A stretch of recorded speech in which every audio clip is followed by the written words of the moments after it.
Oke, selamat datang lagi bersama dengan Bu Fani di pelajaran matematika wajib. Hari ini kita akan mempelajari tentang perbandingan trigonometri sudut berelasi.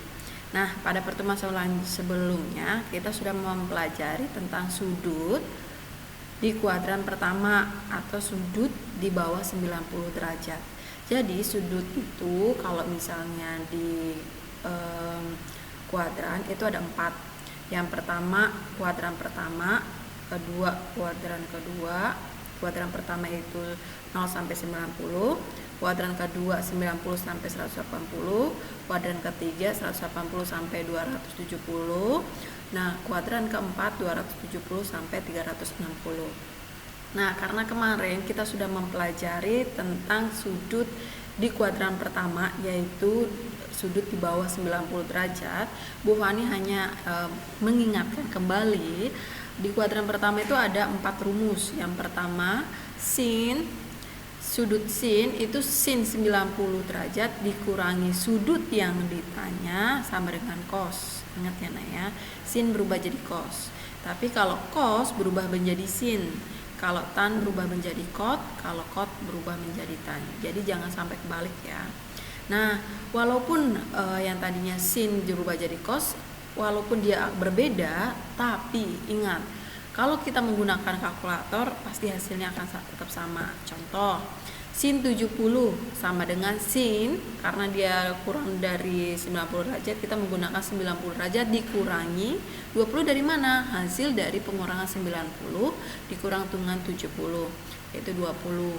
Kemudian karena rumusnya tadi sin berubah menjadi cos, jadi cos 20. Yuk kita cocokkan dengan menggunakan kalkulator. Sin 70 sama dengan, kalau kita dicek di kalkulator itu hasilnya 0,9397.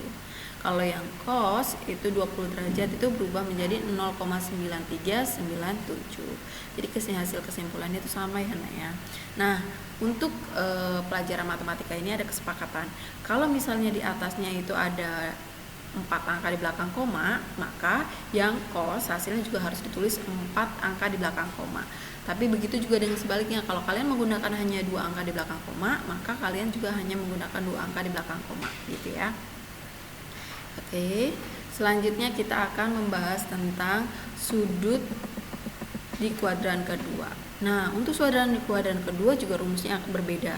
Nah, bedanya di mana? Kalau di kuadran kedua itu menggunakan 180 ya. Alfa 180 dikurangi dengan alfa. Akan tapi sin konstan tidak berubah. Hanya berubah cuma tanda negatif dengan positifnya saja. Jadi di kuadran kedua biasanya kalau Bu Fani lagi kuliah dulu itu ataupun Bu Fani SMA, Bu Fani ingatnya adalah cuma sin 180. Artinya di kuadran kedua hanya sin yang bernilai positif, selebihnya negatif, dan menggunakan pengurangan sudut 180. Contoh, nyatakanlah dalam sudut lancip. Nah, sin 100 ada di kuadran kedua kan, otomatis dia lebih dari 90. Maka kita coba, jadi sin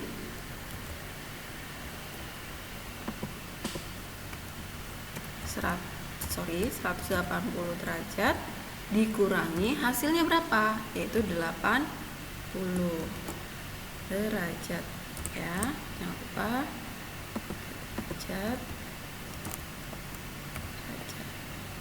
Nah, maka jadi sin yaitu sin 80 derajat. Oke.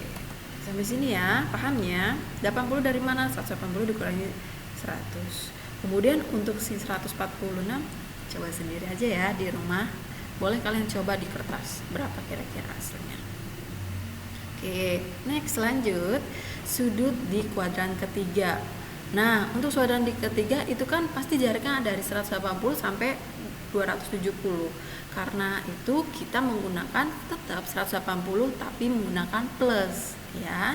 Plus, kemudian yang positifnya di sini mana? Yaitu yang tan. Jadi kuadran ketiga gampang kita ngapalinnya. 180 derajat plus, terus yang positifnya adalah sudut tan saja, sisanya adalah negatif. Oke, contoh, nyatakan dalam sudut-sudut lancip cos 120, oh iya 120 itu lebih dari 180, jadi dia termasuk di kuadran ketiga. Kalau kita mengingatnya seperti itu ya. Nah, karena di depannya cos, jadi oh iya, kata Bu Fani, maka rumusnya jadi apa? Cos 180 ditambah berapa? Biar hasilnya jadi 20, yaitu ditambah dengan 20 derajat. Ya kan? 180 ditambah 20 hasilnya ya 200 dong, ya kan? Jadi hasilnya apa?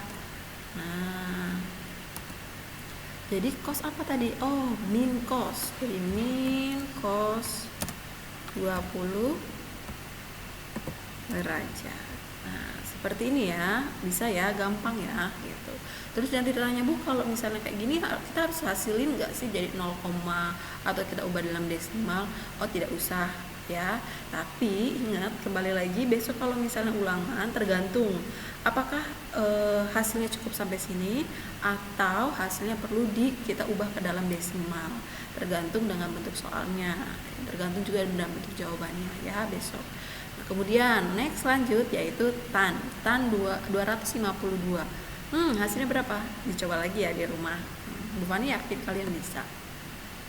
Oke, next lanjut. Sudut-sudut di kuadran keempat. Nah, untuk di kuadran keempat ini ada dua ya, nak. Ada sudut yang positif, ada sudut yang negatif. Nih. Sudut yang D, sin itu 360 derajat dikurangi dengan alfa. Nah, kemudian yang positif hanyalah cos. Kemudian kalau sudut yang negatif itu sin sudut negatif sama dengan min sin. Cos berubah jadi cos, kalau tan berubah menjadi min tan. Ya. Nah, Bu Fani punya tipsnya. Jadi gampang. Kuadran itu ada 4. Kuadran pertama, iya kan, bernilai positif semua, itu ada 0 sampai 90 derajat. Terus kuadran kedua itu 90 derajat sampai 180, itu yang positif hanyalah sin. Kalau kuadran ketiga itu 180 sampai 270, itu menggunakan 180 yang plus. Kalau yang kedua itu 182 min, maksudnya dikurang. Dan kemudian yang positif hanyalah tan. Tapi kalau kuadran 4 itu menggunakan 360 derajat dikurangi dan yang positif hanyalah yang cos gitu ya. Gampang kan untuk mengapalinnya. Nah, itu Bu Fani udah kasih tips. Nyatakanlah dalam sudut-sudut lancip. Ya, kita coba dulu ya yang cos 301. Kita cari cos pakai yang 360 derajat dikurang. Nah, 360 dikurang 301 jadi berapa itu? 59 derajat. Bener nggak ya? Ya, bener ya. Oke, kemudian jadi hasilnya cos ya, bukan negatif karena di sini dia bernilai cos itu di kuadran 4 itu bernilai positif, jadi 59 derajat. Nah, untuk yang tannya kalian coba sendiri ya, nih menggunakan rumus tannya. Oke, gampang kan? Nah, sedangkan untuk sudut yang negatif di kuadran 4, nah, kalau ini gampang sekali. Kalau misalnya cos min 36, apa tadi rumusnya? Cos min theta sama dengan cos alfa, yaitu tinggal tulis saja cos 35 derajat. Ya kan? Karena dia tidak menggunakan, karena dia tidak dikurang dan tidak ditambah, ya kan? Kalau yang tan, nah karena yang sudut 4 itu negatif, maka tannya itu juga negatif karena cosnya doang kan yang nilai yang positif. Jadi min tan 68 derajat. Ya. Nah, seperti ini. Ingat ya, minnya ada selalu di depan sini, di depan cos tan sin. Tapi di belakang angkanya ini tidak ada min, tidak ada plus juga tidak ada. Sorry, tidak ada min, semuanya bernilai